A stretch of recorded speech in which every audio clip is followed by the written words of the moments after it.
Porque para empezar vamos a hablar de los hombres puros. Para empezar vamos a hablar de los cátaros, un movimiento cristiano heterodoxo que sufrió persecución durante más de un siglo y que vieron cómo se truncaba su historia en el siglo XIV cuando se quemaba al último de los hombres puros, al último de los perfectos. Pues esta noche vamos a hablar de los cátaros, vamos a hablar de aquella expansión que tuvo lugar en el sur de Francia, muy cerquita de los Pirineos, pegaditos a los Pirineos. Allí les llamaban los cátaros y también los albigenses, porque está en la zona de Albi, en la zona de Albi y Landefort. Bueno, pues vamos a hablar... Sí, la verdad es que estar en el Prat de los Quemats, donde quemaron a 205 herejes cátaros, y viendo Montsegur desde el pie, porque es una colina impresionante, es algo que recomiendo a cualquiera. Que va a marcar un poco tu vida, ¿verdad? Hombre, no sé si tanto, pero la verdad es que sí, que es un país precioso, una región muy bonita y muy vinculada además a la historia también de España. Porque fue del dominio aragonés, ¿no? Sí, claro, se sometieron cuando iba a empezar la cruzada contra ellos, el que faltaba, que era el conde de Toulouse, se sometió con todos sus vasallos al rey de Aragón, a Pedro II, con el compromiso de recibir su ayuda frente a los normandos de Simón de Montfort. Y de hecho, en aquel entonces, Pedro II de Aragón era también, aparte de conde de Provenza, tenía como vasallos a los condes de Foix, de Comminges, de Bearn y de Trencabel, con lo cual, estuvo a punto de crearse un estado catalano-occitano entre el Ebro y los Alpes. Jesús Callejo, ¿qué tal? Buenas noches. Hola, buenas noches. A ti también te hubiese gustado viajar en el tiempo, ¿eh? Hombre, además en esos lugares de poder, ¿no? Como Montsegur. Y bueno, son de esos lugares que todavía no he visto, de los que tengo ahí en mi agenda, y que a la primera ocasión, y más encima ya estando Carlos Canales por allí, que ya me ha puesto los dientes largos, desde luego pues me iré allí con mi mochila e intentaré hacer lo que hacían también antiguamente, no solo anotar datos y cotejar información, sino sentir las vibraciones que allí emanan, porque en aquellos sitios donde han ocurrido episodios históricos de esta trascendencia, olvidemos que Montsegur fue pues prácticamente ya el final de esta mal llamada herejía cátara, pues desde luego tiene que haber unas sensaciones, unas vibraciones espectaculares, y eso yo creo que también es historia, posiblemente historia psíquica, pero historia en definitiva. Los cátaros son muy importantes en la historia. Vamos a contar algunas cosas sobre ellos, vamos a darles el contexto histórico adecuado, vamos a situarle en el contexto también de los siglos, y diremos cosas, por ejemplo, que como ya hemos dicho, es un movimiento cristiano heterodoxo. Ellos niegan que Jesucristo fuera hijo directo de Dios, sin cambio pensaban que era una especie de emanación divina, era vamos a decirlo así, como una especie de fantasma. O sea, sus apariciones eran, claro, fantasmogénesis, por eso pues niegan el tormento, niegan la cruz. Claro, pero fíjate que era por uno de sus principios básicos que tenían los cátaros. Pensaba que todo aquello que procedía de la materia era malo, era impuro. Por lo tanto, Jesucristo no pudo tener una existencia real, porque eso implicaría que tenía su carne y sus huesos y por lo tanto era materia. Entonces no podría ser una persona, como ellos entienden, espiritual. Era un eón. Exactamente, sí, que forma parte de esa terminología del gnosticismo, porque en el fondo los cátaros lo que hacen es heredar, pues gran parte de esas doctrinas gnósticas, pero sobre todo las maniqueas. Maniqueas, sabes, que básicamente que además estaban heredadas también del zoroastrismo, maniqueísmo que procedía de Persia. Básicamente decían que había como dos entidades, una buena y una mala, y estaban en una confrontación continua, y parte de esa confrontación la heredaba el ser humano, que siempre estaba con esa dualidad de lo que tenía que hacer o no hacer, esa especie de compromiso interno. Pero los cátaros era una ideología como muy satisfactoria para los cristianos de aquella época, a diferencia del catolicismo, que era como mucho más represor y continuamente le estaban amenazando con las penas del infierno. Los cátaros decían directamente que no existía el infierno porque no existía el pecado, y no existía el pecado porque el ser humano, al proceder obligado un poco por su naturaleza material y por lo tanto maligna, ellos no eran conscientes de sus actos y no se les podía condenar. Eso sí, sí creían en la reencarnación y por lo tanto había que ir purificándose continuamente en cada reencarnación para llegar a lo que era su principio divino, el principio espiritual. Así que Jesucristo, desde su punto de vista, nunca pudo tener una entidad corporal. Eso levantó muchos resquemores, por supuesto, en la Iglesia Católica, y por lo tanto nunca fue ni crucificado ni sepultado. Claro, eso fue uno de los argumentos básicos para que se les condenara y así acabaran, ¿no? Como acabaron. En aquellos tiempos, Carlos, aquellos tiempos de bonanza económica para la Iglesia, de diezmos y de tantas prebendas, pues claro, que llegaran estos tan austeros, ¿verdad? Claro, eso es una de las causas que empujaron a las conversiones masivas al catarismo. Pero antes quería comentar una cosa sobre lo que ha comentado Jesús, sobre lo que ha dicho Jesús. Efectivamente, el origen del catarismo está en el maniqueísmo, y en concreto en una secta, los bogómilos, que existía en el este de Europa. Bulgaria.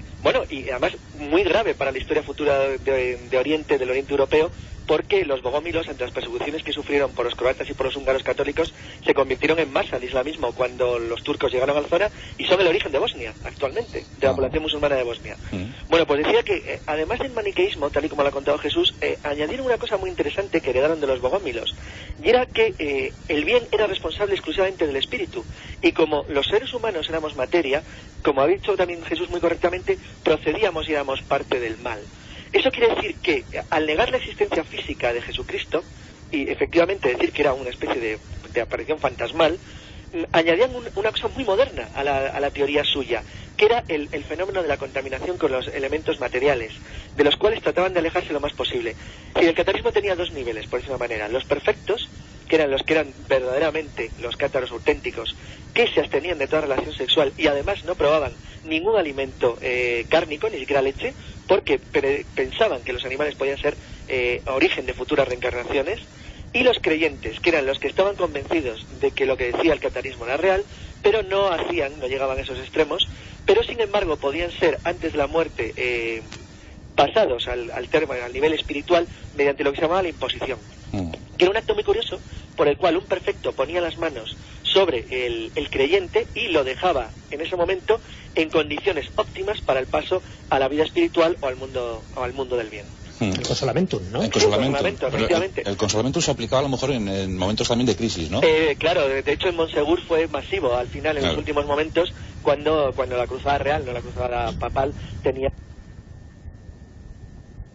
al borde de la extinción, y lo hicieron de manera masiva como una especie de paso anterior a lo que sabían que les iba a ocurrir.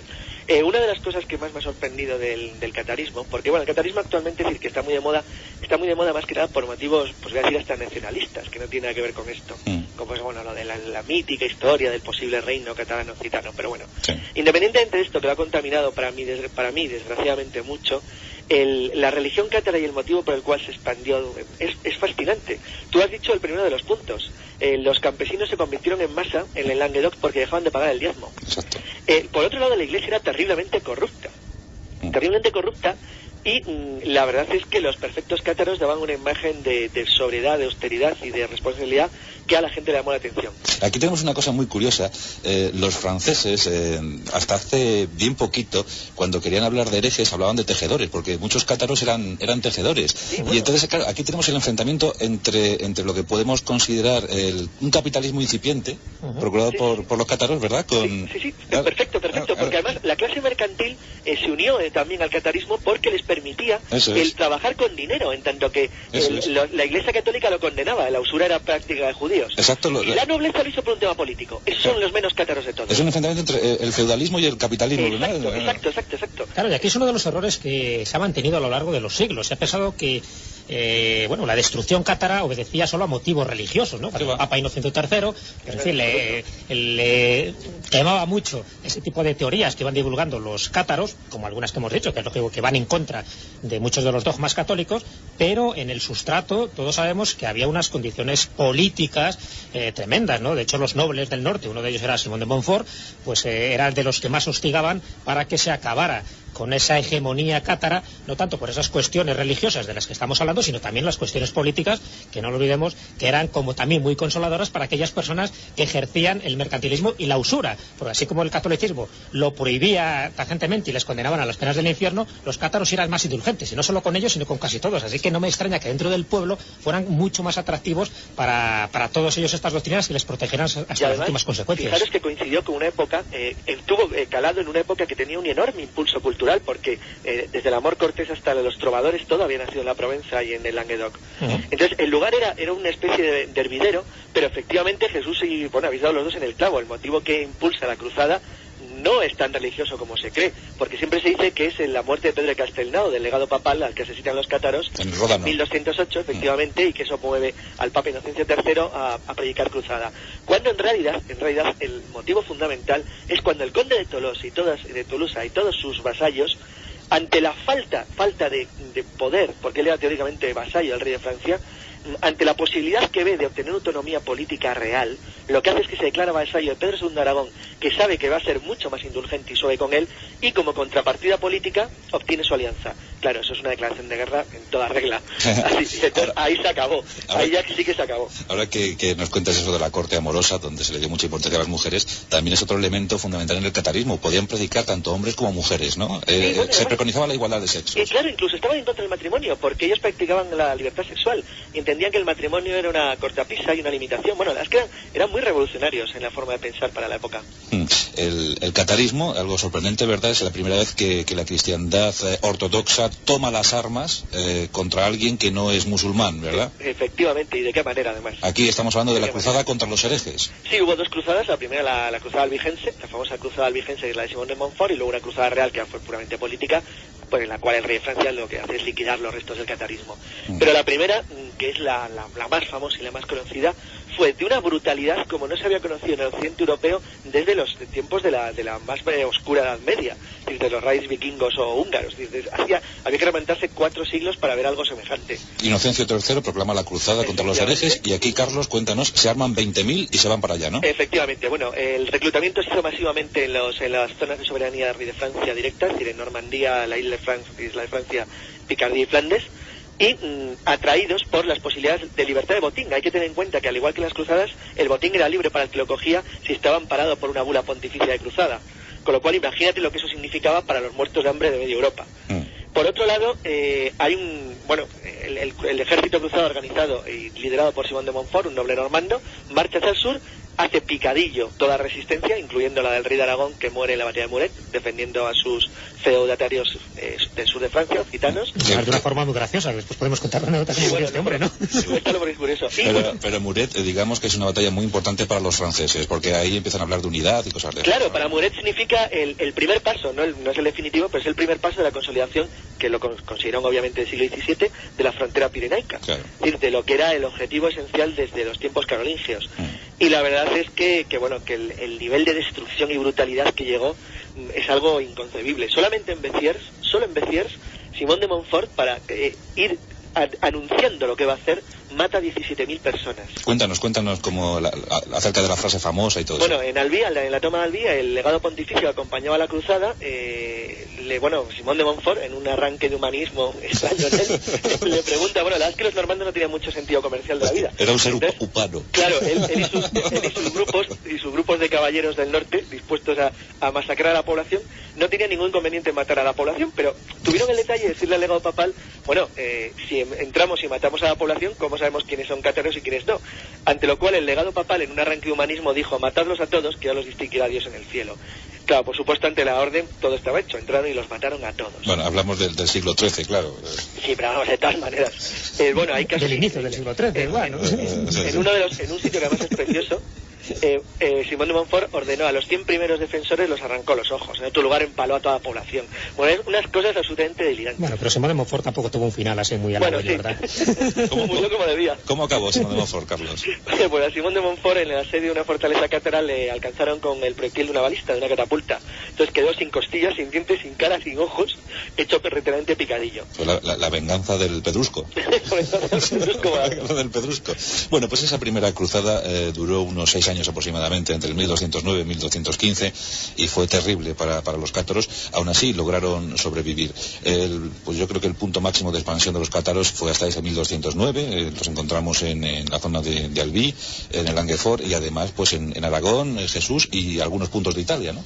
Algunos puntos de Italia, claro, porque no olvidemos pues algo que también de forma errónea se ha extendido mucho, que solo era sus territorios, ¿no? La extensión de esta herejía cátara pues era del sur de Francia, y en absoluto también se extendió por lugares de Italia, y en algunos casos, en algunos libros dicen que también parte de Alemania, ¿no? Lo que pasa es que, bueno, pues supuestamente ahí serían pues pequeños rezagados, ¿no?, que se fueron allí y dejaron pequeños núcleos donde quedó viva esta doctrina. Pero bueno, sobre todo fue en Italia, en el sur de Francia. Lo que pasa es que al extinguirse, ¿no?, la herejía de una forma oficial, pues no desapareció con el sitio de Montsegur, sino que se sabe que muchos de ellos se refugiaron en otros lugares, y uno de esos lugares, como no, fue en España, ¿no?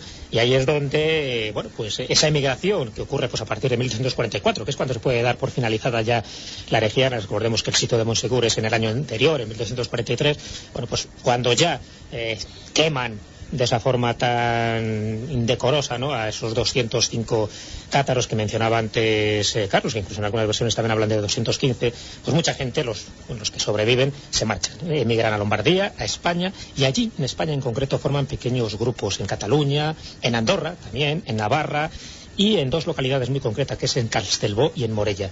Ahí todavía quedan esos pequeños reductos que muy poca gente conoce, pero que bueno, serían como lugares mágicos donde se extinguió ya de una forma definitiva, pues como los últimos estertores del catarismo.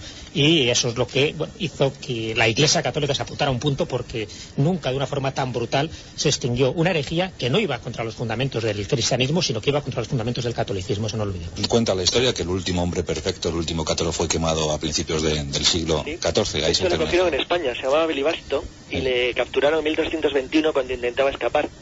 Y con él es la muerte oficial del catarismo, aunque es verdad que quedaron, como ha dicho muy bien Jesús, núcleos, sobre todo en Sicilia, en Lombardía y en algunos puntos separados de España.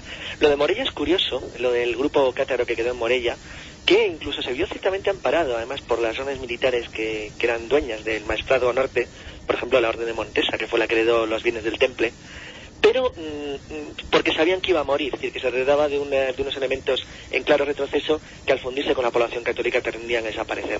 No obstante, es cierto que lo que habéis comentado antes, y es que es la primera vez en la que la Iglesia Católica reacciona contra algo que realmente no iba contra ellos, como bien ha dicho Jesús, en absoluto, pero que demostraba hasta qué punto la Iglesia no estaba dispuesta a permitir que nadie cuestionara las decisiones del Papa. La brutalidad del catolicismo en el Languedoc y en la Provenza fue increíble. Fíjate que lo sorprendente, y es un pequeño apunte que quiero haceros, porque siempre me llamó la atención cuando conocí un poco pormenorizadamente todo lo que es la herejía cátara, es que a estos cátaros, que en el fondo eran los puros, como estamos diciendo, que es lo que significaría esa palabra, pues se les extinguiera prácticamente de la faz de la tierra. Y sin embargo a San Francisco de Asís, que en el fondo sí preconizaba una doctrina también de pobreza, de austeridad, también de vegetarianismo, de en contacto con la naturaleza y de permisividad hacia el sexo femenino, pues al final se fuera elevado a los altares. Lo que mucha gente no sabe es que también estuvo en un interés de que San Francisco de Asís fuera considerado un hereje y fuera quemado. Bueno, pues quedan muchas preguntas para la historia y para los historiadores. ¿Qué hubiese pasado si Pedro II de Aragón, en lugar de lanzar sus tropas contra las navas de Tolosa y los musulmanes que allí estaban, las hubiese lanzado contra los franceses que venían del norte? ¿Qué hubiese pasado? Dicen que Pedro II fue muy blandito. Fue blando, lo que pasa es que, hombre, ocupó ahí un papel fundamental en este declive, ¿no? Porque, bueno, no deja de ser pues esa protección que se necesitaba en aquel momento. Lo que pasa es que es cierto que el carácter del rey de Aragón, de Pedro II de Aragón, pues debía dejar mucho que desear, porque si no a lo mejor las cosas hubieran cambiado. Lo que sí se comentaba de él, en una de las anécdotas que antes apuntaba, era la gran corpulencia, para que era un hombre pues bastante alto para la época. Y recuerdo ahora, por ejemplo, como la versión más aceptada de los hechos, cuando ocurre, en fin, ya la batalla, después de la batalla de Muret, pues se comenta que quieren acabar, todo lo que son los caballeros franceses quieren acabar con la vida del rey, porque sabe que eso es uno de los bastiones fundamentales. Y lo único que saben estos caballeros franceses es que es muy alto, así que van buscando a alguien con gran estatura, corpulento caballero, y al final pues le matan. Y uno de los franceses parece que exclama: ¡Pedro ha muerto! ¡Pedro ha muerto! Y hemos matado al rey de Aragón. Y en esto que el rey de Aragón se levanta diciendo algo así como diciendo: os equivocáis, que el rey de Aragón soy yo. ¿Para qué diría esas palabras? A partir de le machacaron vivo. O sea, que eso te da idea de su carácter y que no debía ser demasiado inteligente. Hay una cosa importante, y es que los franceses destacan mucho. Hay una especie de, actualmente, como habéis dicho, que el nacionalismo y el regionalismo, bueno, tiene un poco invadido el problema, la discusión. Muy bueno lo que ha contado Jesús, pero hay una anécdota muy divertida, y es que hay una especie de sorda polémica, muy suave, claro, en Francia no hay ningún problema regional, no es nada grave, entre los occitanos y los franceses del norte. Los occitanos en Muret y los aragoneses y catalanes eran superiores en número, en poder y en todo a los normandos de Simón de Montfort. Claro. Simón de Montfort, sinceramente, era mucho mejor militar que ellos, y sobre todo tuvo una decisión y una capacidad de empuje muy superior. Es decir, era como dijo uno de los caballeros, un camión normando, era de muy cerca de ahí no me acuerdo del puerto, donde desemboca el Sena, que hace una frase famosísima que pasa de historia en Francia, y es que era más fuerza la capacidad nuestra y las ganas de vencerlos que la suya de resistirnos. Bueno, pues efectivamente eso es lo que hace que los cátaros pierdan. Realmente el problema del catarismo es que cuando se tiene que defender militarmente, y lo hace de una manera desesperada, lo hace más porque le atacan que porque ellos de verdad fueran violentos. El catarismo no era una religión pacifista, pero tampoco era violenta en absoluto. Además no le interesaba ni ganaban nada con ello. Lo que pasa es que en el fondo de la mente de la gente de la época nunca pensaron que se les fuera a tratar así. Y eso es lo que les desconcierta. Es decir, Pedro II trató mucho mejor a los musulmanes que como los cristianos le tratan a él. Entonces, esa es la sorpresa. Los cátaros, los hombres puros. La palabra cátaro posiblemente viene del griego, de catapoi, que significa puro, aunque algunos malutos afirman que viene del latín, de catus, gatos, diciendo que, bueno, que como era el animal maligno, pues... No, porque los adversarios católicos divulgaron el bulo, que esta gente, los cátaros, adoraban al dios del mal en la figura de un gato. En la figura de un gato. O sea, ya sabes que los templarios dijeron que adoraban al mal en la figura de Baphomet, esa especie de cabeza parlante. Claro. Por los cátaros les cayó el San Benito de que era un gato. Bueno, por eso vamos a pensar en lo griego mejor, ¿no? Es curioso porque sabes que los cátaros sí se hacían llamar ellos mismos cristianos. Y denominaban a su iglesia la de los amigos de Dios. Bueno, pues el último reducto cátaro lo tenemos en Montsegur. Ahí se refugian los últimos cátaros. Ahí deciden resistir en una fortaleza inexpugnable en los Pirineos a más de 1.200 metros de altura. Es imposible acceder a esa fortaleza. ¿Cómo lo conseguiremos? Después de una acción de estos cátaros donde eliminan a todo el Consejo de la Inquisición de la ciudad de Tolosa, pues ya deciden que esto no puede ser, arman a 7.000 hombres y ponen sitio a la fortaleza. Entonces, ¿qué pasa, Carlos? Bueno, pues lo que ocurre es que efectivamente el segundo tramo de la ofensiva católica no fue militar, sino que fue la Inquisición.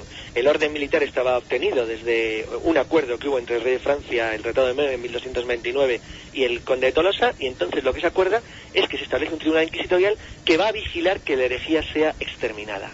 La presión llegó a ser tan intensa sobre los pueblos cátaros y sobre la población de Languedoc que en 1240 ya no se puede más. Entonces los campesinos, apoyados por los nobles y por algunos grupos comerciantes, se alzan en armas.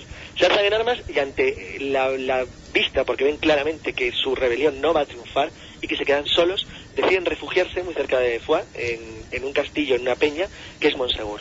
Los datos ya los has dado tú, pero el problema es que con lo que no contaban era con el problema que había dicho yo hace un rato. De nuevo la voluntad de las tropas, en este caso del rey de Francia, era muy superior a la voluntad del pueblo de Languedoc de soportar cualquier cosa antes que convertirse. Los dejaron solos y abandonados. Y además de eso utilizaron tropas de montaña vascas. Sí, efectivamente. Como anécdota estaban los escaladores vascos que ayudaron mucho a los cruzados franceses. Los escaladores vascos de hecho son los que abren la brecha. La brecha claro. Porque Montsegur es un pico impresionante, además de verdad, que merece la pena verlo. Y cuando uno se queda pensando y dice, bueno, ¿y cómo subieron? Pues subieron y encima por la parte más difícil, escalando entre las rocas para matar a los centinelas por la noche y permitir de esa manera que los cruzados asaltaran el recinto. Bueno, aunque se defendieron línea a línea, bueno, la verdad es que les costó muchísimo, cuando finalmente se rinden los 200 y pico prisioneros, eso no se sabe exactamente el número, fueron bajados todos a la llanura y allí directamente en una especie de acto ceremonial los quemaron enteros, a todos. Bueno, a todos no. Alguno escapó, ¿no? Bueno, sí, escaparon un grupito. Ahora entramos en la leyenda. Claro. Alguno lo contó, sí. Exacto. ¿Y qué pasó con el tesoro? Eso es otra historia. Por eso, alguno escapó. Ahora entramos en la parte que más nos gusta, ¿no? Bueno, el tesoro del resto de Satón, ni más ni menos. Sí, vamos a ver, Carlos, ¿qué cuenta la historia? ¿Se escaparon cuántos? La historia cuenta que un pequeño grupo pudo huir bien del cerco de Montsegur, bien que habían quedado en algunas de las fortalezas vecinas, refugiados, y que ante la presión de los cruzados y las tropas del rey deciden abandonar sus reductos y refugiarse en las montañas, pero previamente deciden esconder todas sus riquezas. El mito, digo el mito porque no está probado por la historia, es ¿qué riquezas son esas? Bueno, aquí casi merecería un programa entero, porque hay quien dice que parte de esas riquezas era el tesoro de Salomón. El tesoro de Salomón. Parte de esas riquezas. Eso es una historia muy larga de contar, que nos llevaría muchísimo, sí. Pero que hay quien dice que se consiguieron refugiar en alguna de las zonas, en unos pueblos cercanos, de los cuales hay uno especialmente espectacular, que tiene un nombre que yo creo que a todos nuestros oyentes les sonará: Res de Sató. Res de Sató.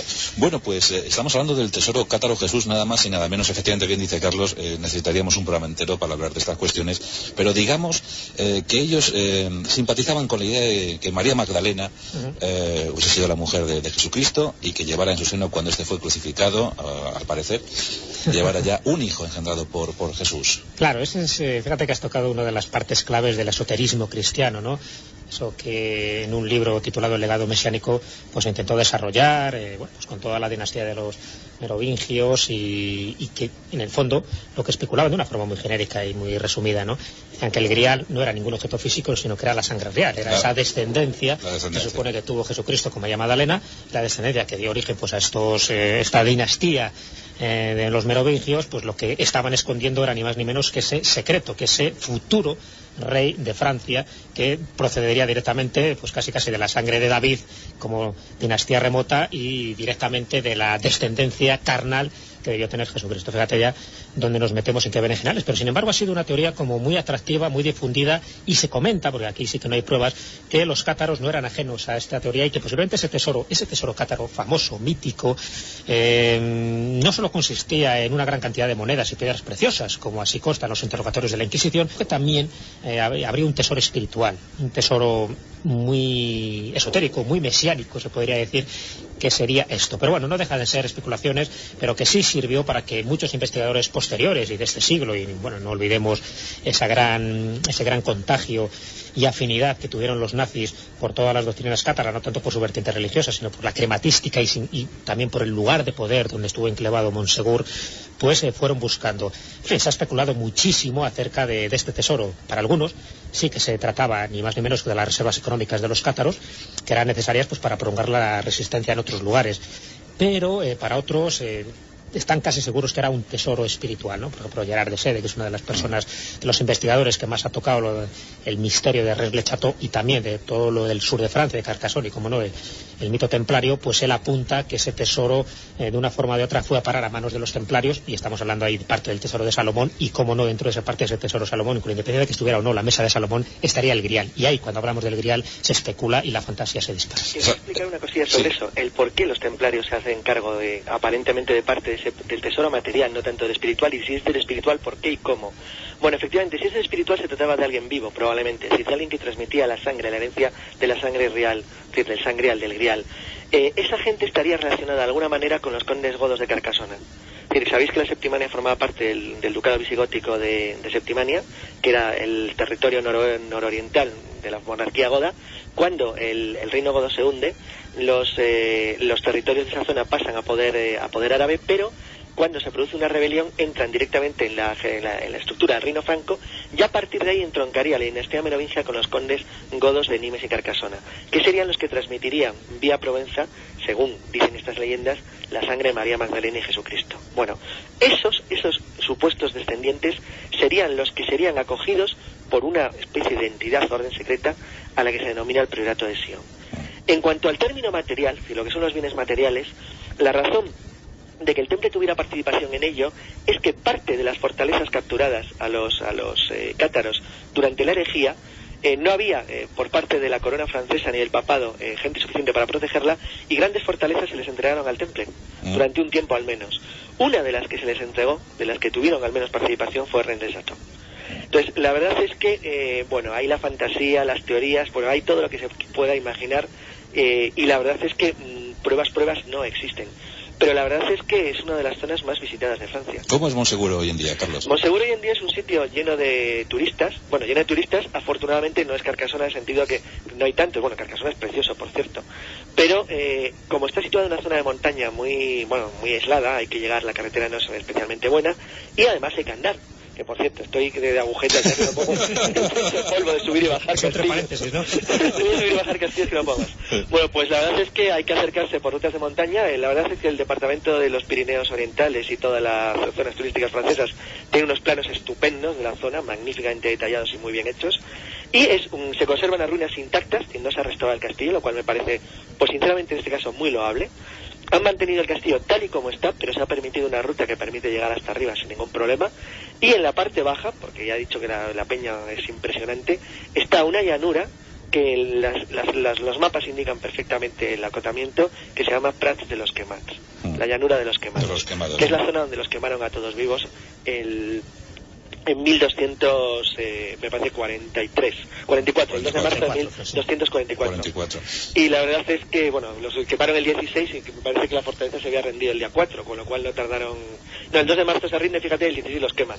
La verdad es que no tardaron mucho. Monsegur está considerado como uno de los símbolos, uno de los sitios de poder. Uno de los lugares de poder del mundo, sin duda alguna. Es un lugar espectacular. Tiene una arquitectura iniciática. Recuerdo que hay un libro, me parece que escrito por el estudioso Friedrich Niel, donde habla de que Monsegur fue reconstruido por los cátaros como un templo solar. Ellos entendían que ese templo hacía las veces de un calendario. Por de pronto es un reloj, eso es verdad. Sí, y a ello se debe que las coordenadas de sus muros y saeteras se ordenen de un modo peculiar, un modo que da la impresión de que todo el edificio en sí pues actúa como una especie de condensador de las energías telúricas que confluyen en aquella montaña, ya que, no lo olvidemos, era sagrada antes de que los cátaros pues tomaran posesión de ella, incluso antes del cristianismo. Entonces era un lugar de poder. Todos los lugares de poder son lugares de poder de épocas legendarias que van adquiriendo distinta importancia pues según los asentamientos y según las destrucciones también, como en este caso.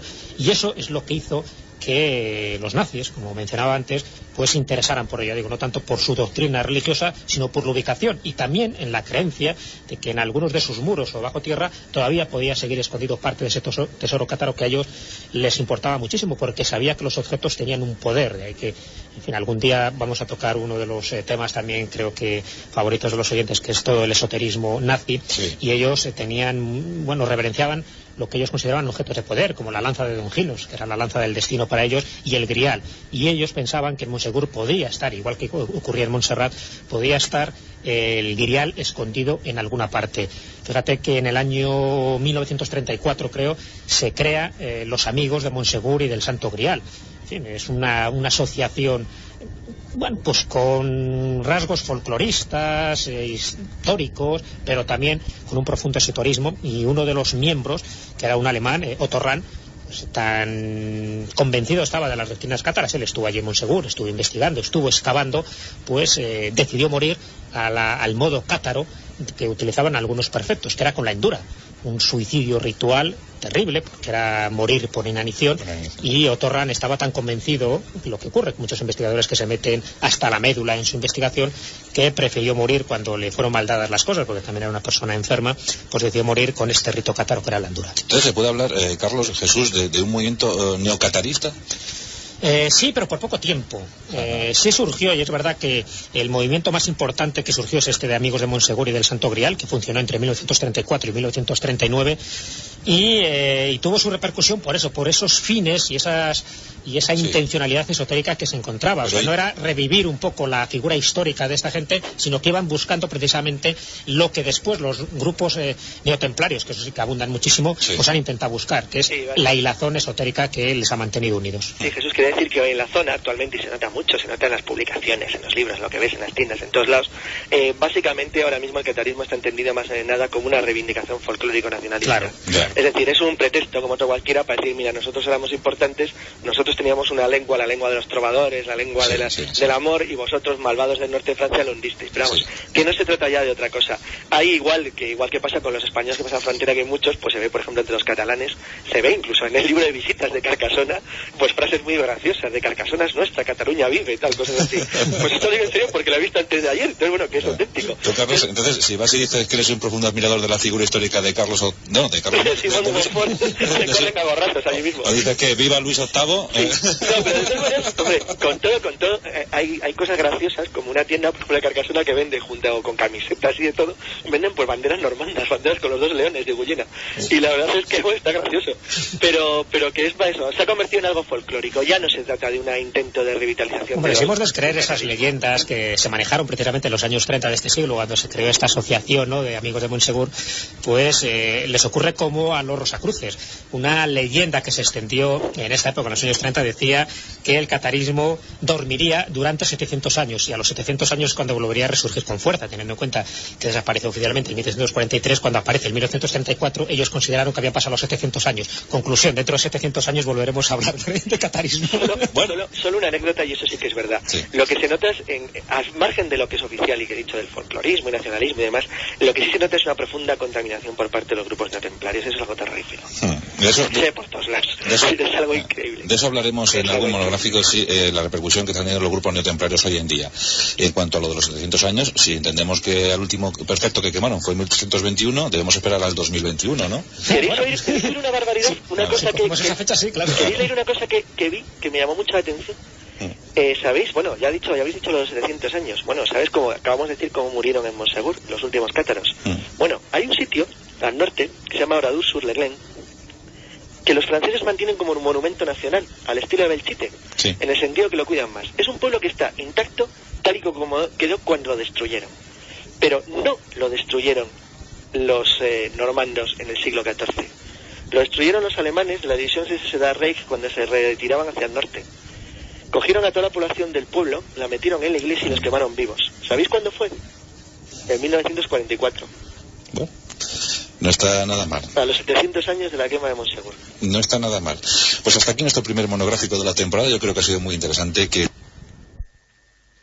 procedía de Persia, básicamente decían que había como dos entidades, una buena y una mala, y estaban en una confrontación continua, y parte de esa confrontación la heredaba el ser humano, que siempre estaba con esa dualidad de lo que tenía que hacer o no hacer, esa especie de compromiso interno. Pero los cátaros era una ideología como muy satisfactoria para los cristianos de aquella época, a diferencia del catolicismo, que era como mucho más represor y continuamente le estaban amenazando con las penas del infierno. Los cátaros decían directamente que no existía el infierno porque no existía el pecado, y no existía el pecado porque el ser humano, al proceder obligado un poco por su naturaleza material y por lo tanto maligna, ellos no eran conscientes de sus actos y no se les podía condenar. Eso sí, sí creían en la reencarnación y por lo tanto había que ir purificándose continuamente en cada reencarnación para llegar a lo que era su principio divino, el principio espiritual. Así que Jesucristo, desde su punto de vista, nunca pudo tener una entidad corporal. Eso levantó muchos resquemores, por supuesto, en la Iglesia Católica, y por lo tanto nunca fue ni crucificado ni sepultado. Claro, eso fue uno de los argumentos básicos para que se les condenara y así acabaran, ¿no? Como acabaron. En aquellos tiempos, Carlos, aquellos tiempos de bonanza económica importantes en la historia. Vamos a contar algunas cosas sobre ellos, vamos a darles el contexto histórico adecuado, vamos a situarle en el contexto también de los siglos, y diremos cosas, por ejemplo, que como ya hemos dicho, es un movimiento cristiano heterodoxo. Ellos niegan que Jesucristo fuera hijo directo de Dios. En cambio pensaban que era una especie de emanación divina, era vamos a decir así, como una especie de fantasma. O sea, sus apariciones eran, claro, fantasmogénesis. Por eso pues niegan el tormento, niegan la cruz. Claro, pero fíjate que era por uno de sus principios básicos que tenían los cátaros. Pensaban que todo aquello que procedía de la materia era malo, era impuro. Por lo tanto, Jesucristo no pudo tener una existencia real porque eso implicaría que tenía su carne y sus huesos y por lo tanto era materia. Entonces no podría ser una persona, como ellos entienden, espiritual. Era un eón. Exactamente, sí, un eón, que forma parte de esa terminología del gnosticismo, porque en el fondo los cátaros lo que hacen es heredar, gran parte de esas doctrinas gnósticas, pero sobre todo las maniqueas. Maniqueas, sabes, que básicamente que además estaban heredadas también del zoroastrismo, maniqueísmo que... Para la Iglesia de diezmos y de tantas prebendas, pues claro, que llegaran estos tan austeros, ¿verdad? Claro, eso es una de las causas que empujaron a las conversiones masivas al catarismo, pero antes quería comentar una cosa sobre lo que ha comentado Jesús, sobre lo que ha dicho Jesús. Efectivamente, el origen del catarismo está en el maniqueísmo, y en concreto en una secta, los bogómilos, que existía en el este de Europa, Bulgaria. Y además muy grave para la historia futura del Oriente Europeo, porque los bogómilos, ante las persecuciones que sufrieron por los croatas y por los húngaros católicos, se convirtieron en masa al islamismo cuando los turcos llegaron a la zona, y son el origen de Bosnia, actualmente, de la población musulmana de Bosnia. Bueno, pues decía que, además del maniqueísmo, tal y como lo ha contado Jesús, añadieron una cosa muy interesante que heredaron de los bogómilos, y era que el bien era responsable exclusivamente del espíritu, y como los seres humanos éramos materia, como ha dicho también Jesús muy correctamente, procedíamos y éramos parte del mal. Eso quiere decir que, al negar la existencia física de Jesucristo, y efectivamente decir que era una especie de aparición fantasmal, añadían una cosa muy moderna a la teoría suya, que era el fenómeno de la contaminación con los elementos materiales, de los cuales Aragón a Pedro II, con el compromiso de recibir su ayuda frente a los normandos de Simón de Montfort. Y de hecho, en aquel entonces, Pedro II de Aragón era también, aparte de conde de Provenza, tenía como vasallos a los condes de Foix, de Comminges, de Bearn y de Trencabel, con lo cual, estuvo a punto de crearse un estado catalano-occitano entre el Ebro y los Alpes. Jesús Callejo, ¿qué tal? Buenas noches. Hola, buenas noches. A ti también te hubiese gustado viajar en el tiempo, ¿eh? Hombre, además en esos lugares de poder, ¿no? Como Montsegur, y bueno, son de esos lugares que todavía no he visto, de los que tengo ahí en mi agenda, y que a la primera ocasión, y más encima ya estando Carlos Canales por allí, que ya me ha puesto los dientes largos, desde luego pues me iré allí con mi mochila e intentaré hacer lo que hacían también antiguamente, no solo anotar datos y cotejar información, sino sentir las vibraciones que allí emanan, porque en aquellos sitios donde han ocurrido episodios históricos de esta trascendencia, no olvidemos que Montsegur fue pues prácticamente ya el final de esta mal llamada herejía cátara, pues desde luego tiene que haber unas sensaciones, unas vibraciones espectaculares, y eso yo creo que también es historia, posiblemente historia psíquica, pero historia en definitiva. Los cátaros son muy...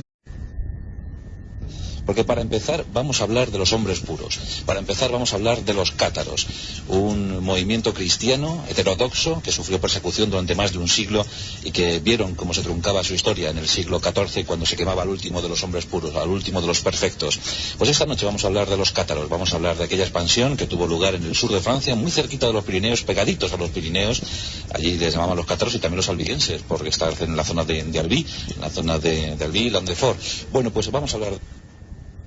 Sí, la verdad es que están en el Prat de los Quemats, donde quemaron a 205 herejes cátaros, y viendo Montsegur desde el pie, porque es una colina impresionante, es algo que recomiendo a cualquiera.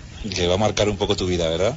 Hombre, no sé si tanto, pero la verdad es que sí, que es un país precioso, una región muy bonita y muy vinculada además a la historia también de España. Porque fue del dominio aragonés, ¿no? Sí, claro, se sometieron cuando iba a empezar la cruzada contra ellos, el que faltaba, que era el conde de Toulouse, se sometió con todos sus vasallos al rey de